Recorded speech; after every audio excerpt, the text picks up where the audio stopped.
Ողջույն։ Ուզում եմ անդրադառնալ 3 եւ այսօր տեղի ունեցած իրադարձությունների, որոնք համարում եմ շատ կարևոր։ Մեկը հետընտրական զարգացումներն են էջմիածնում։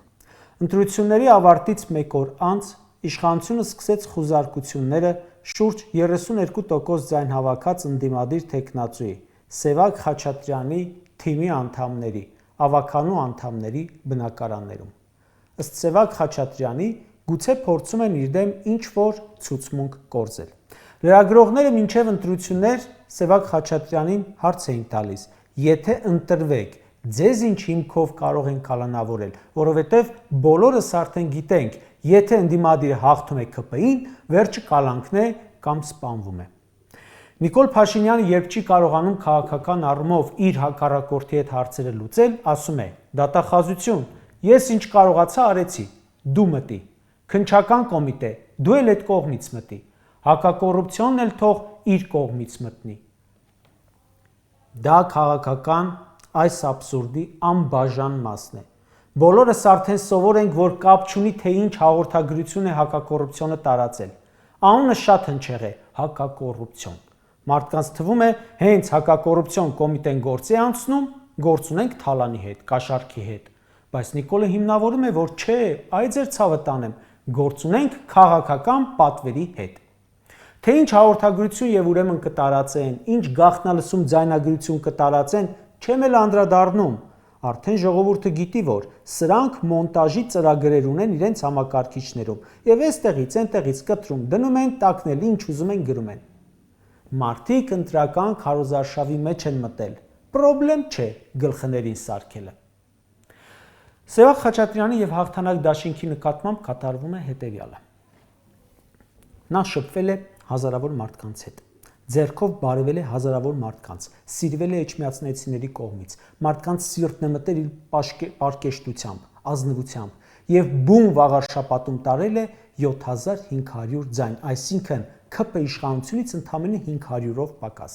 Բուն վաղարշապատում Մեխակյանը տարել է 8000 ձայն, Սևակ Խաչատրյանը 7500։ Սա խոսում է ընդդիմադիր ուժի մեծ ռեյտինգի մասին։ Բացատրեմ, ավելի շուրջ հարց տամ, թե Մեխակյանին, թե մյուս գլուխգովան ՔՊ-ականներին Նիկոլին ներառյալ։ Եթե դուք ձեր ՔՊ-ն իշխանություն չլինեիք, որքան ձայն կտար վաղարշապատին ձեր ուժին։ Էլ չեմ ասում այն ռեպրեսիաներին ենթարկվեիք ու վախի մթնոլորտում քարոզարշավ անեիք, որում արել է Սևակ Խաչատրյանը։ Պատկերացրեցիք։ Դե ուրեմն ձեր մանտրաները, թե կյանքը ընտրեցին, ապոկալիպսիսը չընտրեցին եւ այլն, պահեք ձեր կեղծ դպիրներին կկարդաք, թող սովորեն հետևներիցդ ասեն։ Այս պահին արդեն վստահ եմ, որ մինչև ազգային ժողովի ընտրություններ Սևակ Խաչատրյանի ռեյտինգը աճելու է, ՔՊ-ինը նվազելու է։ Այդ դրա համար Նիկոլն անցել է գործի, ոնց թե հանրային վստահություն վայելող մարդ կա ու ընդդիմությունից։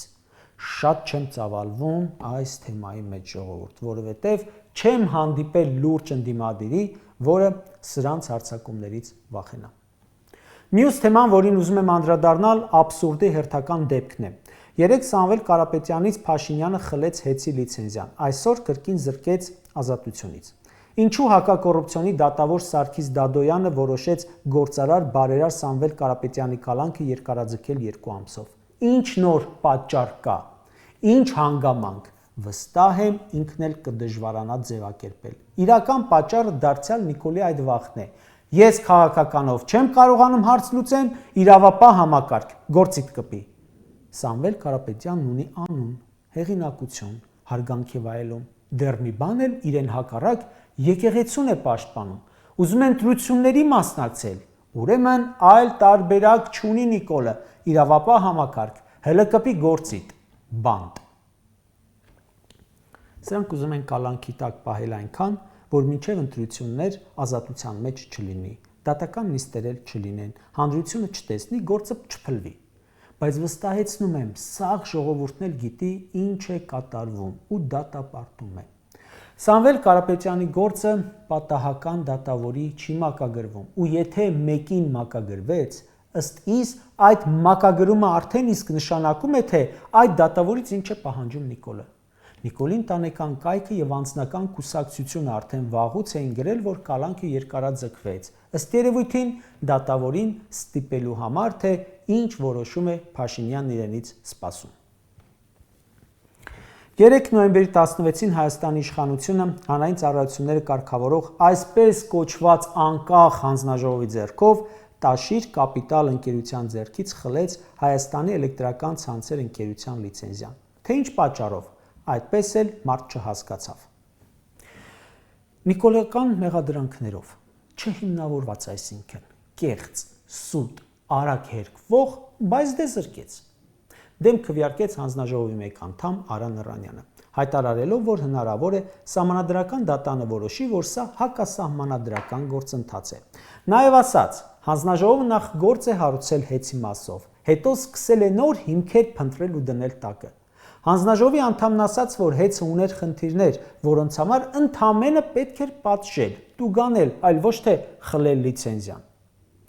Հանրային ծառայությունները կարգավորող հանձնաժողովի նախագահն ասում է, եթե առաջիկա 3 ամիսներին պետությունը սեփականատիրոջ կամ տնօրենների խորհրդի հետ չգա համաձայնության, ապա պետությունը կարող է գերակա շահի իրավունքով վերցնել հեծի սեփականության իրավունքը, բայց սեփականատիրոջ հետ չի կարող համաձայնության գալ, որովհետև նա գտնվում է կալանքի տակ ու միայն փաստաբանները կարող են տեսակցել։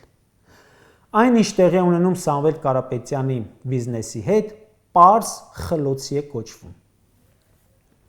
Հեծի խլումը, սակայն, շատ վտանգավոր մեսիջ ունի։ Ինչու է պետք Նիկոլ Փաշինյանին Տաշիր ընկերությունների խմբից եւ Սամվել Կարապետյանից վերցնել հեծը, որը նրա սեփականությունն է։ Ասել էին ազգայնացնում ենք, բայց ամենայն հավանականությամբ տալու են ուրիշի։ Հունիսին, երբ մեկնարկեց այս գործընթացը, լուրեր տարածվեցին, որ հիմնական նպատակը հեծը խլելն է եւ չի բացառվում, որ ոչ թե ազգայնացվի, այլ հանձնվի թուրքերին։ Հայաստանի կառավարությունը հաստատեց, որ հնարավոր է հեծը վերցնելու դեպքում դարձյալ մասնավորին հանձնվի, իսկ ով է այդ մասնավորը։ Այս ընթացքում հանրային տիրույթում ակտիվ են խոսակցությունները, որ հեծը հնարավոր է հանձնվի թուրքական կողմին։ Հեծ նախկին տնօրեն Դավիթ Ղազենյանը նոյեմբերի 12-ին հայտարարեց. Իմ տեղեկություններով հանրային ծառայությունները կարգավորող հանձնաժողովը շատ ներկայացուցչական կազմով վերջերս եղել է Թուրքիայում։ Ասաց, որ իր անձնական կարծիքով ամենայն հավանականությամբ այցելության իրական նպատակը այլ է եղել։ Ղազենյանը ակնարկում է, որ նպատակը եղել է հեծի շուրջ բանակցությունները թուրքական կողմի հետ։ Գուցե վերցնեն ոչ ուղիղ, այլ միջնորդավորված, բայց այդ պետություններից վտանգ կա, հայկական ռազմավարական միավորը հանձնվի թուրքական տիրապետման։ Այս հայտարարությունից մեկ օր անց մեկնարկեց հեծը խլելու նիստը եւ ավարտվեց հեծը խլելով։ Վերջում լրագրողները ծառայության նախագահ Մեսրոպյանին հարցին, թե ինչու են ՀԾԿՀ անդամները գնացել Թուրքիա։ Պատասխանեց. Հանձնաժողովի 3 անդամներ Թուրքիա այցելել են հոկտեմբերին, մասնակցելու էներգետիկ կարգավորողների տարածաշրջանային ասոցիացիայի աշխատաժողովին։ Ասաց, թե հեծը թուրքերին վաճառելու համար բանակցություն վարելու մասին խոսակցությունները գեբելսյան քարոզչություն են։ Այդ նիստը տարբեր երկրներում լինում է, մասնակցում ենք, այ օրինակ ասած, մայիսին էլ ես եմ եղել Օմանում։ Բայց ուշագրավը ինչն է։ Հանրային ծառայությունները կարգավորող հանձնաժողովի կայքում չկա որևէ ինֆորմացիա նրա աշխատակիցների Թուրքիա այցի մասին։ Մայիս ամսին Օման այցելության լուրը, հանդիպումների մասին լուրը տեղադրված է։ Թուրքիա այցը ոչ։ Ինչու։ Ինչ են թաքցնում։ Ժորժան, հերթական անգամ Հայաստանի իշխանությունը մտել է գործընթացի մեջ, որը սպառնում է Հայաստանին, սպառնում է ռազմավարական կարևորագույն օբյեկտի։ Հեծը թեև Սամվել Կարապետյանը գնել էր Ռուսաստանի Դաշնությունից, սակայն միևնույն է, լինելով Ռուսաստանում գործունեություն ծավալող Ռուսաստանի Դաշնության ղեկավար շրջանակի կողմից հարգված գործարար հայ է, չնայած որ հեծը ակնկալվում է որպես ռուսական ազդեցություն։ Հիմա սրանք ռուսական ազդեցություն ուզում են փոխարինել թուրքականով եւ նաեւ այս ուղղությամբ, ինչը հղի է բազմաթիվ վտանգներով, ռազմավարական։ Այն, որ այսօր որևէ հիմնարկ ռուսական ազդեցության տակ է, չեմ կարծում, թե մենք ունենք անհանգստանալու բան։ Հայաստանի Հանրապետության սահմանների պաշտպանությունն է հանձնված Ռուսաստանի Դաշնության պաշտպանությանը։ Նույն այն պետությունից Թուրքիայից, ում ըստ տարբեր լուրերի փորձում են հանձնել հեծը։ Իսկ Թուրքիան, եթե չեք մոռացել, տարիներ ի վեր պահանջում է փակել ատոմակայանը։ Հայաստանում չեմ կարծում կա ներդրող կամ դրսում, որ կարող է այս բացասական լուրերի ֆոնին, որ խոշոր բիզնեսը խլում են սեփականատիրոջից, գա եւ ուզենա գնել, աչքի առաջ ունենալով հեռանկարը, որ մի օր էլ իրենից կխլեն։ Ասենք Նիկոլը չխլի, իշխանությունը փոխվի, հաջորդը կսկսի գործընթաց տեսնելու համար, որքանով էին իրավական հիմքերը նորմալ ու վերադարձնի սեփականատիրոջը։ Այդ դրա համար գործարարները չեն մտնի այդ բեռի տակ, իսկ ահա թուրքերը կարող է եւ մտնեն։ Կարճ ասած, Հայաստանի Հանրապետության երկրորդ նախագահը ասել է. Ես չգիտեմ սրանք թուրքական գործակալ են թե չէ, բայց եթե Հայաստանի ղեկավարը լիներ թուրքական գործակալ, կաներ ճիշտ այնպես, ինչպես անում են այսօր Հայաստանի իշխանությունները։ Ռոբերտ Քոչյանը դա ասում էր 44-օրյա պատերազմի մասով։ Իսկ այս մասով, եթե Հայաստանի իշխանությունը լիներ թուրքական գործակալ, հեծի մասով չէր անի այն, ինչ անում են այսօր։ Իսկ Սամվել Կարապետյանի մասով, իսկ ընդդիմադիրների վրա հարձակումների մասով, եկեղեցու մասով հարցերս ռետորական էին։